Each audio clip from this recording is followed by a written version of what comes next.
Assalamualaikum warahmatullahi wabarakatuh. Perkenalkan, kami dari kelompok B. Nah, saat ini kami akan membahas tentang hasil diskusi kami mengenai praktikum unit testing. Untuk anggota kelompoknya yaitu ada Kevin Priyanka, Muhammad Rizal Abdan, Muhammad Rizal Bagus, Nabilatur Rahma, Lydia Febianti, dan Alfian Wahyu. Nah, sekarang kita membahas tentang pengertian dari unit testing. Apa sih sebenarnya unit testing itu? Unit testing adalah jenis pengujian perangkat lunak, di mana unit individu atau komponen perangkat lunak tersebut diuji. Tujuan dari unit testing adalah untuk memvalidasi bahwa setiap unit kode, perangkat lunak atau software berfungsi seperti yang diharapkan. Seperti yang kita ketahui sebelumnya, unit testing dilakukan selama pengembangan atau fase pengkodean aplikasi oleh develop. Tes unit mengisolasi bagian kode dan memverifikasi kebenarannya. Nah, sebelum masuk ke tipe-tipe unit testing, sebenarnya bagaimana sih prosedur unit testing? Kita bahas terlebih dahulu ya. Untuk melakukan unit testing, develop akan menulis bagian coding untuk menguji fungsi tertentu dalam aplikasi perangkat lunak atau software. Develop juga dapat mengisolasi fungsi ini untuk menguji ketat yang mengungkapkan ketergantungan yang tidak perlu antara fungsi yang diuji dan unit lain, sehingga ketergantungan dapat dihilangkan. Nah, dalam slide ini terdapat dua tipe unit testing. Yang pertama ada manual dan automate. Nah, di sini unit testing umumnya dilakukan secara automate. Automate di sini dilakukan secara tidak mustahil. Untuk dilakukan secara tidak mustahil. Nah, rekayasa perangkat lunak tidak mendukung satu dari yang lain, tetapi otomatisasi lebih disukai. Untuk pendekatan manual, tipe yang manual ini untuk pengujian unit dapat menggunakan dokumen instruksional langkah demi langkah. Jadi secara terstruktur atau bertahap.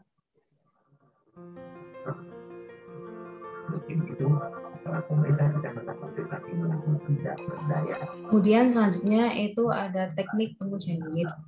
Nah, teknik pengujian unit itu biasanya dikategorikan dalam tiga kategori, yaitu pertama black box, kemudian white box, dan kemudian ada gray box. Jadi black box itu melibatkan pengujian antarmuka pengguna bersama dengan input dan output. Nah, adapun white box itu melibatkan pengujian perilaku fungsional aplikasi, perangkat lunak, dan yang terakhir itu gray box ini itu gabungan antara black box dan white box. Nah, di mana ini tuh digunakan untuk menjalankan pengujian SUT, metode pengujian, kasus uji, dan melakukan analisis resiko. Selanjutnya. Nah, ini sekarang kita membahas tentang unit testing tools. Seperti yang di layar ini kan ada 1, 2, 3, 4, 5. Yang pertama yang kita mau bahas itu ada unit. Unit adalah pengujian testing gratis yang digunakan untuk bahasa pemrograman Java. Itu memberikan pernyataan untuk mengidentifikasi metode pengujian. Alat ini menguji data terlebih dahulu, kemudian dimasukkan ke dalam potongan kode. Kemudian ada NUnit. NUnit ini adalah framework unit testing yang banyak digunakan dalam semua bahasa, dan dia itu bersifat open source. Ini tuh memungkinkan penulisan skrip secara manual. Jadi ini tuh mendukung tes berbasis data yang dapat dijalankan secara paralel. Kemudian yang ketiga itu ada JMOKit. Ini itu alat pengujian unit yang sumbernya terbuka atau open source. Ini adalah alat cakupan kode yang metrik garis dan jalur. Itu memungkinkan API untuk bisa melakukan sintaks perekaman dan verifikasi. Alat ini juga menawarkan cakupan jalur dan cakupan data. Kemudian ada EMA. EMA ini adalah toolkit open source untuk menganalisis dan melaporkan kode yang ditulis dalam bahasa Java. EMA ini mendukung jenis cakupan seperti metode, garis, dan blok dasar. Ini kan dijelaskan sebelumnya kalau dia itu berbasis Java kan. Nah, ini tuh bisa nggak ketergantungan gitu loh terhadap perpustakaan eksternal dan dapat mengakses kode sumber manapun. Kemudian yang terakhir itu ada PHP unit. PHP unit ini tool yang memungkinkan developer untuk menggunakan metode penegasan yang telah ditentukan. Jadi apa ya? PHP unit itu dia itu dibutuhkan apa ya, sebagai kecil kode yang disebut unit kemudian kayak diuji masing-masing gitu loh secara terpisah. Nah, ini tuh memungkinkan untuk developer menggunakan metode penegasan untuk menegaskan bahwa suatu sistem berperilaku dengan cara tertentu. Next.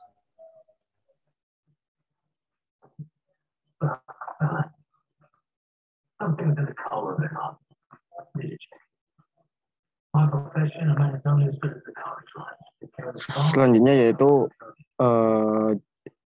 di sini kita grup B memilih tools JUnit yang dimana seperti yang telah disampaikan di atas, JUnit merupakan sebuah testing framework Java yang bersifat open source yang digunakan untuk menulis dan menjalankan software testing secara berulang-ulang.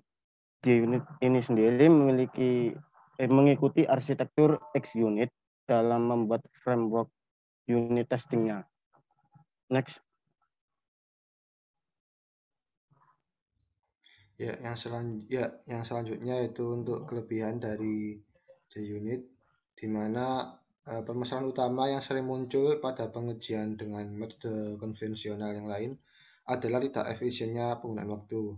Dengan menuliskan statement debug ke dalam kode adalah metode yang kurang efektif. Metode konvensional mengharuskan developer untuk mengamati output program dengan cermat setiap kali program dijalankan, untuk memastikan program berjalan dengan benar. Nah, kelebihan dari JUnit ini adalah dengan menggunakan JUnit untuk pengkodean ekspektasi dalam bentuk automated unit testing, maka kegiatan pengujian menjadi lebih singkat. Selanjutnya yaitu membuat unit testing menggunakan JUnit. Yang pertama itu tambahkan library JUnit yang sudah tersedia. Klik kanan kepada library, setelah itu klik add library. Setelah itu pilih JUnit dan klik add library, dan akan jadi seperti ini. Berikut tampilannya. Yang kedua, klik kanan class yang akan dibuat testingnya nanti. Klik tools, setelah itu create test. Setelah diisi, klik OK. Maka terbentuk sebuah class seperti yang akan dipraktikkan nanti pada video pempraktekan yang akan dilakukan nanti.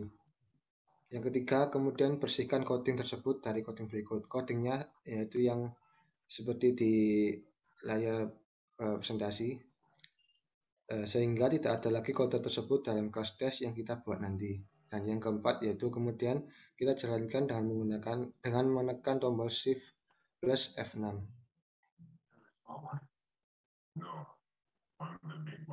Selanjutnya yaitu contoh macam-macam kelas JUnit. JUnit ini sangat simpel dan mudah digunakan ketika melakukan testing. Kita tidak perlu menjalankan keseluruhan aplikasi dan kita hanya cukup dengan menjalankan kasus unitnya saja. Contohnya bisa dibuat seperti beberapa kelas atau kode yang telah ditampilkan di presentasi ini. Next.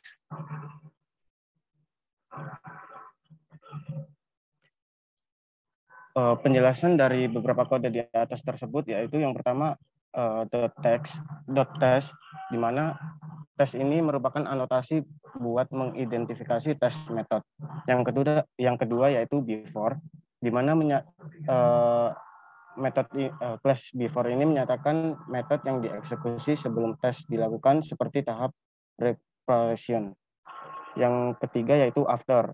Ini kebalikan dari before, di mana metode yang dieksekusi sehabis tes. Gunanya biasanya buat clean up the test environment. Contoh, hapus temporary data, restore default, dan lain-lain.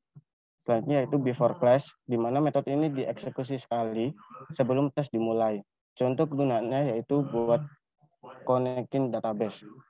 Dan yang terakhir yaitu after class, di mana metode kebalikan dari before class, yang dimana contohnya untuk kegunaan dibuat untuk mengdiskoneksikannya. Dan selanjutnya yaitu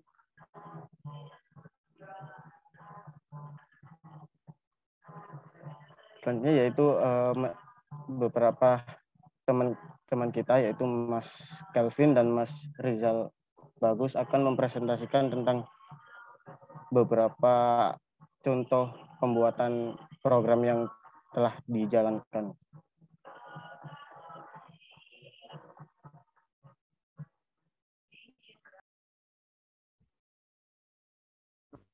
Testing ini kami menggunakan program aritmatika yang berbasis Java.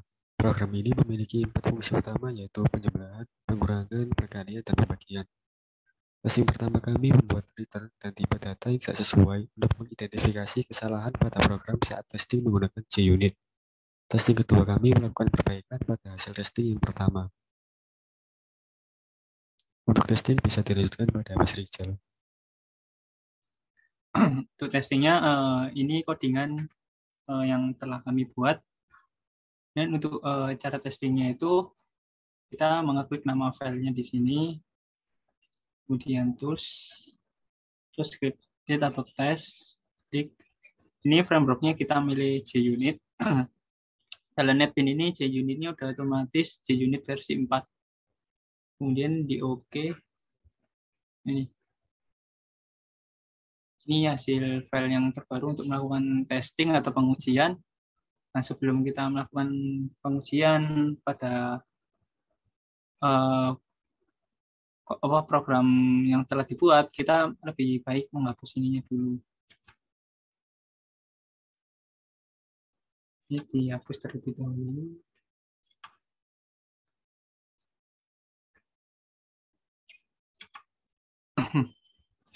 Nah, untuk ini kan untuk nilai awalnya. In A-nya 5. Ini 4. Nah, XP result ini, in XP result ini hasil yang kita harapkan. Harusnya kan hasilnya 20. Kemudian untuk in result ini adalah hasil yang diperoleh oleh sistem. Kemudian untuk pembagian ini, semisal 4 dibagi 2. Hasilnya kan harusnya 2. Untuk penjumlahan, misal 5 ditambah 3. Untuk tes pengurangan, 10 dikurangi 5, hasilnya harusnya. Kemudian kita save. Dan kita running, hasilnya ini terdapat tes bug ini terdapat error. Nah, ini yang pertama ini tes bug itu terjadi error pada tipe datanya. Kemudian yang jumlah ini hasilnya tidak sesuai. Yang kita harapkan kan tadi 8 ya.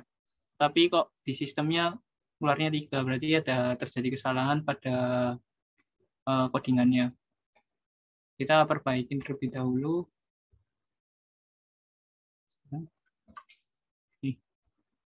Untuk pembagian ini, kesalahannya terjadi pada data publiknya.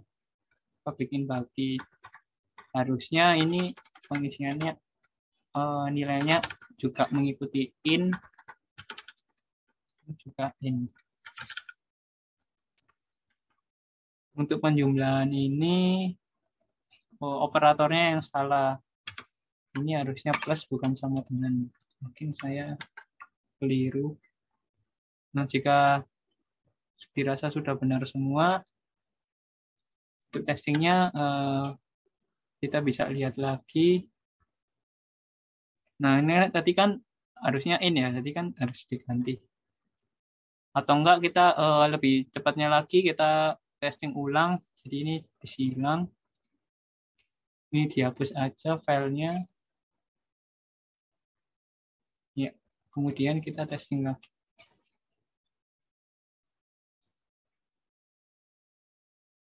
Nah, ini kayak seperti yang cara yang tadi kita terus terlebih dahulu.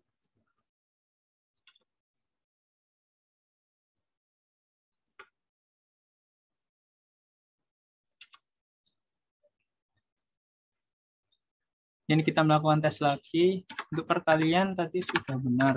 Misal 5 kali 5, 5. Untuk pembagian.